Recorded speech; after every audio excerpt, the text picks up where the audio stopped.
por el lado de los propios trabajadores, sino incluso del ministro de Economía, que ha señalado, sobre todo en materia tributaria, unas observaciones importantes. ¿Cómo está usted, congresista Daniel Olivares? Gracias por estar con nosotros.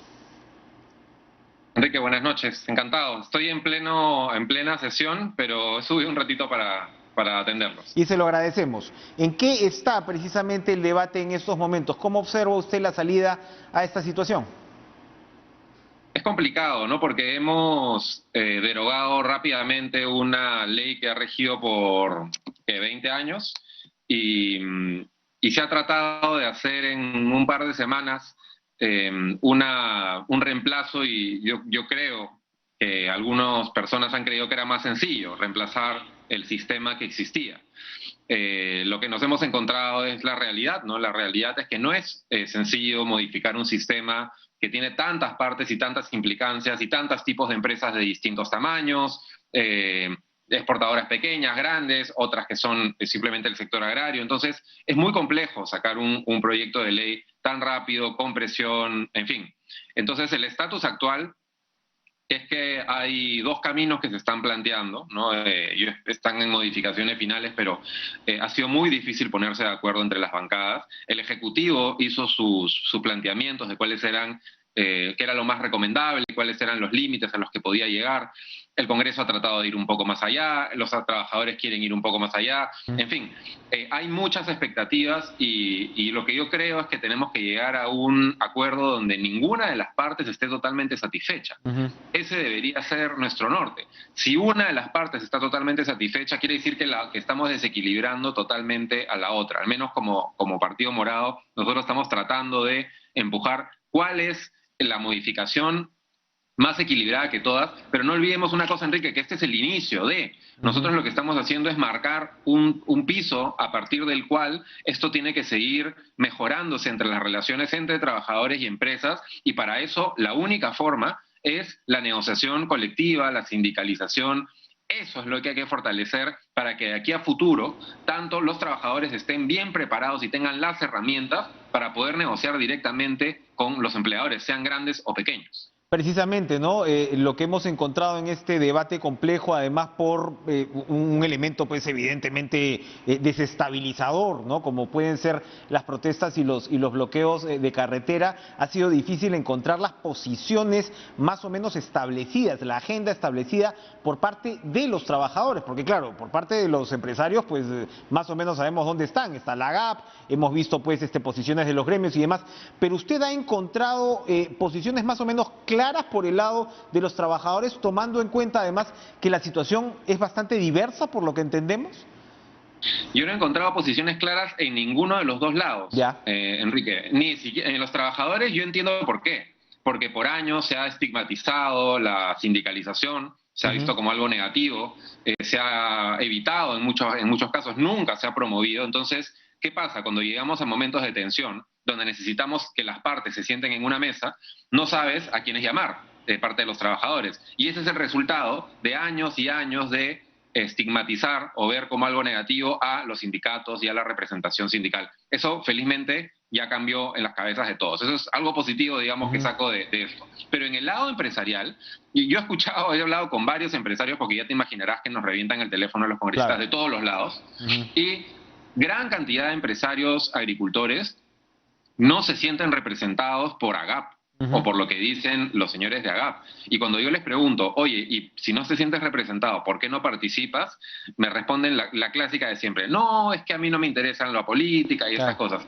Ese es el resultado de tener tan mala representación. Cuando ha venido el señor Fuentes de AGAP a explicar al Congreso la posición de los agroexportadores y de la agroindustria, para mí lo ha hecho pésimo, porque los ha dejado como una industria frívola, ¿no? Cosa que yo entiendo, cosa que no es en su totalidad así. Yo conozco muy buenos emprendedores, empresarios pequeños, medianos, grandes, que sí son personas responsables, pero su representación los ha dejado muy lejanos a la realidad, y creo que no ha sido una buena representación de ninguno de los dos lados por razones diferentes.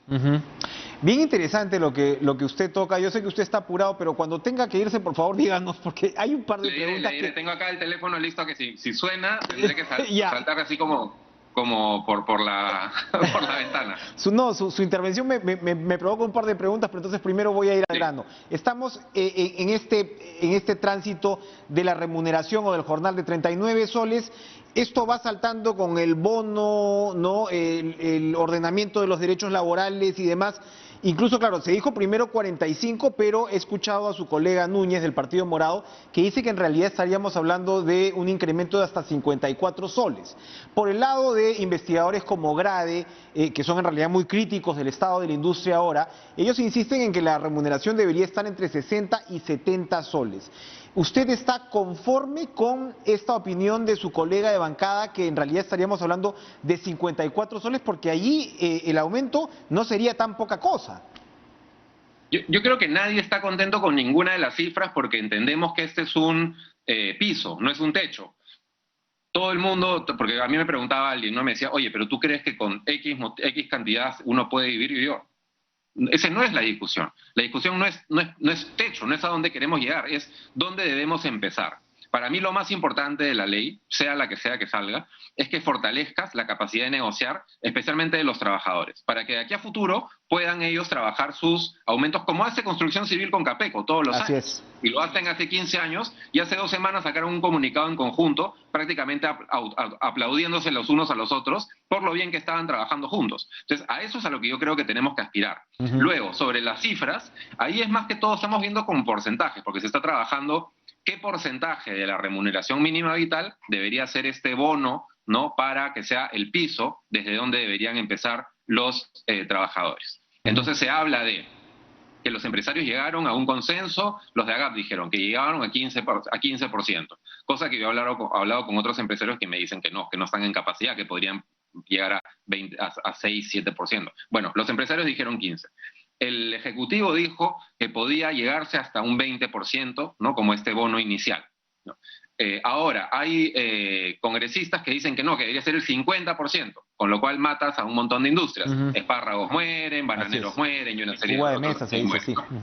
y se van y obviamente se van a la calle todos los trabajadores. Entonces, por ganar unos aplausos, pues unos se van hasta el extremo de 50% más como piso, otros los empresarios están en el 15%, el Ejecutivo dijo 20%, entonces lo que estamos viendo acá, para ser súper sincero, es cuál es el porcentaje que se va a plantear como mínimo. Hay distintos caminos, pero deberíamos llegar a un punto que sea el equilibrio, donde nadie esté totalmente satisfecho, pero que sea el origen para poder empezar a negociar a futuro y que no mate a la industria y que los trabajadores empiecen un camino de ascenso. Ese debería ser nuestro resultado de hoy. Ojalá que lleguemos a eso. Ojalá que lleguemos. Para finalizar, quería tocar con usted otro tema, aprovechando esta conversación. Es penoso, ha sido penoso en realidad el papel del Estado peruano frente a las negociaciones con respecto a la vacuna. Vemos día tras día noticias que aparecen en países vecinos. No estamos hablando del Reino Unido, estamos hablando de Chile, que ha comenzado su vacunación, Argentina, que la va a comenzar ahora, Argentina. Colombia. Hoy me impactó mucho una noticia en el Reino Unido, precisamente porque AstraZeneca está prácticamente anunciando que su vacuna tiene el mismo nivel de efectividad que el de Pfizer y el de Moderna. O sea, también nos perdimos AstraZeneca, lo que yo entiendo ha sido porque AstraZeneca no dio información completa, preliminar sobre sus estudios, y entonces el Perú dijo, no, bueno, nos levantamos de la mesa o no le hicieron el seguimiento, pero el hecho es que ante esa misma situación, Colombia, Argentina y México, por ejemplo, firmaron con AstraZeneca. Esto ha sido un desastre, es penoso. ¿Cómo observa usted esto en términos de qué se puede hacer de aquí en adelante y cómo vamos a establecer responsabilidades? El Perú desde el primer momento fue uno de los 10, 12 países más golpeados por la pandemia. Ese debió ser nuestro objetivo nacional para el año que termina.